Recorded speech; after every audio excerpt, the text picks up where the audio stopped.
Welcome back and thank you for staying with us. Now, it's nearly 2 months since President Cyril Ramaphosa appointed Kgosientsho Ramokgopa as electricity minister.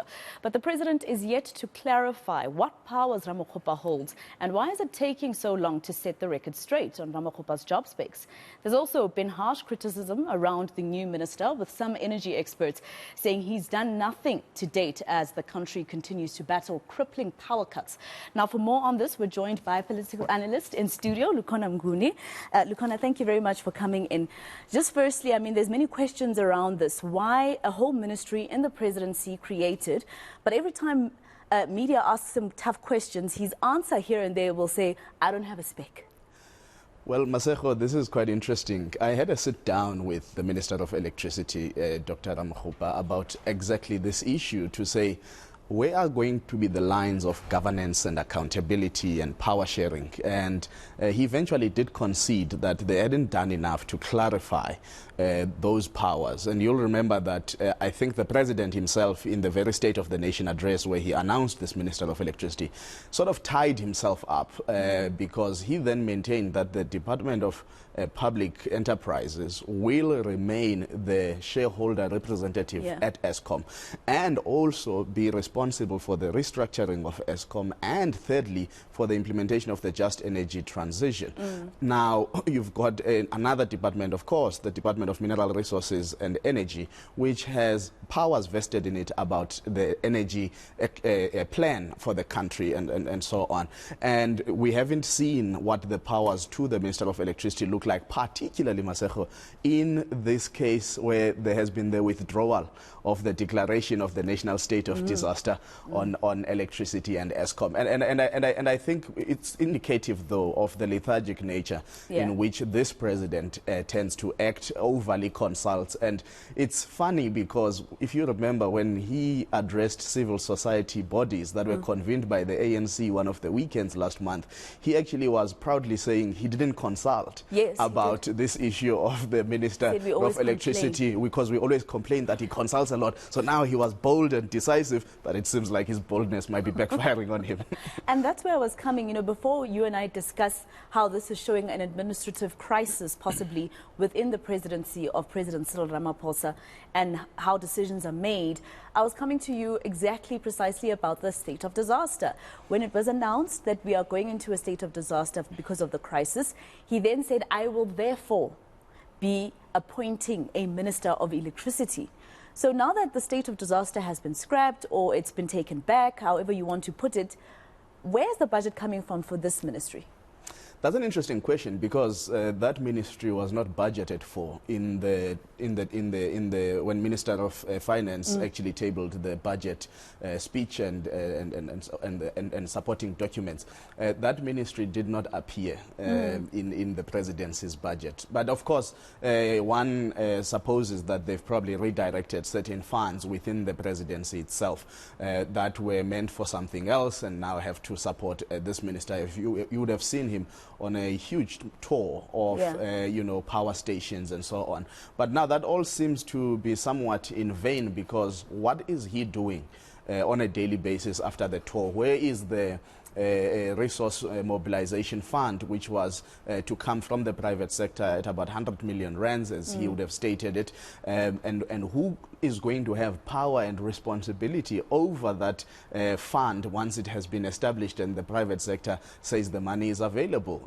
Again, Masego, there is a crisis here. I think the president did not think through his strategy on how to respond to this very serious problem of power blackouts that the country has. You'll also remember that the president was facing a number of pressures. There was a court case that was looming by the UDM and others, the Democratic Alliance and others and other organizations, finally saying that no, we need to see the president and his government taking serious action, even though that he said, no, this is the prerogative of municipalities in his answering affidavit. But he really does understand that the viability of Eskom solely rests on the national government and how he responds.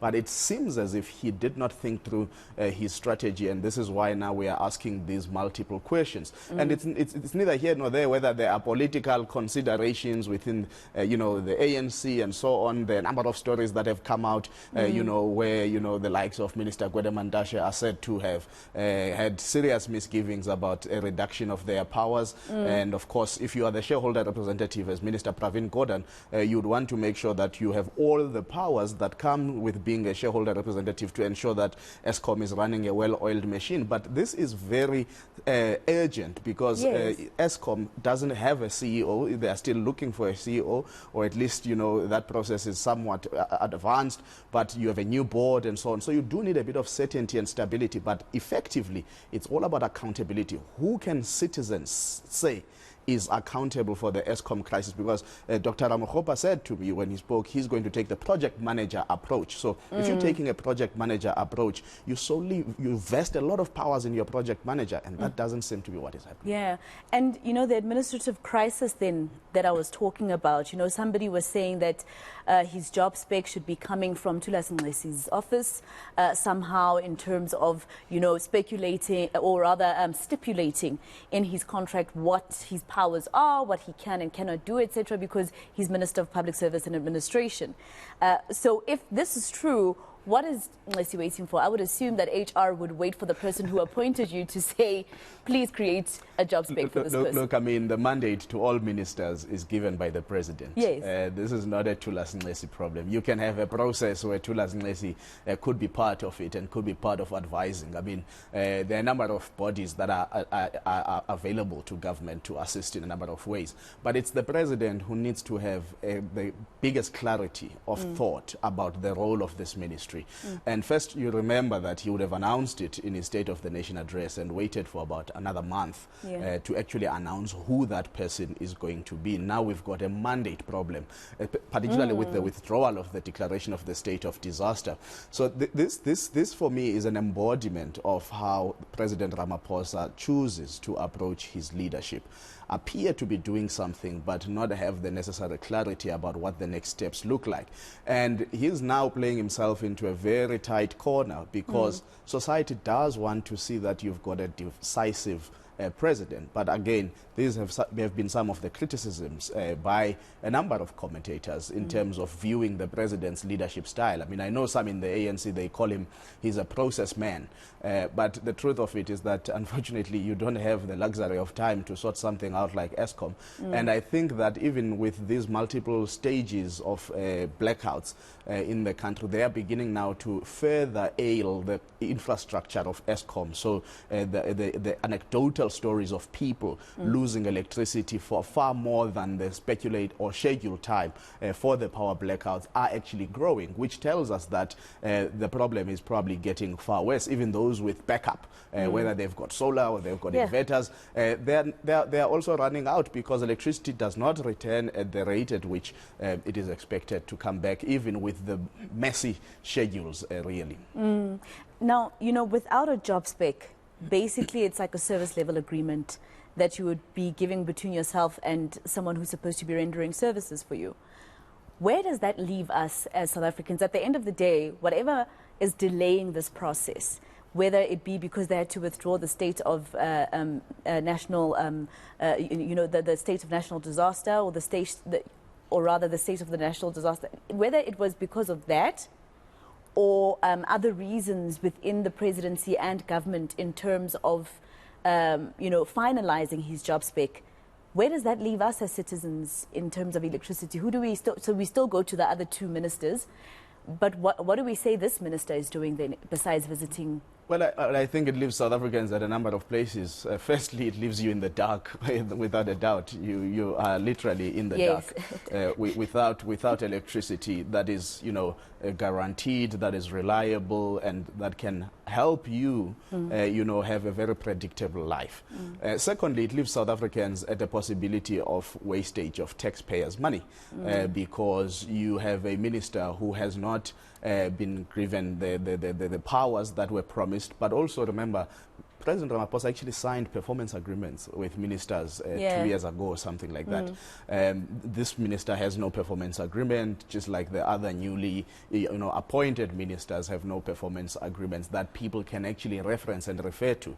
Thirdly, it leaves South Africans, I think, in a state of confusion as to whether or not there is clarity. And I spoke to energy analyst and expert yesterday on the spot, who said that she's not seeing a viable and robust plan to get us out of this quagmire of power blackouts. So it is that kind of a state for South Africans where, again, I think their trust levels and their confidence levels on government are probably going to further erode and diminish. And whether or not this is not going to fatigue South Africans, I mean, I spoke to one person who was highlighting just the impact of these power blackouts in terms of mental wellness, in terms of lost opportunities, in terms of people closing down their businesses and being retrenched. And I think that human story is a story that we are still maybe not telling enough of in terms of the severity of these power blackouts, and whether or not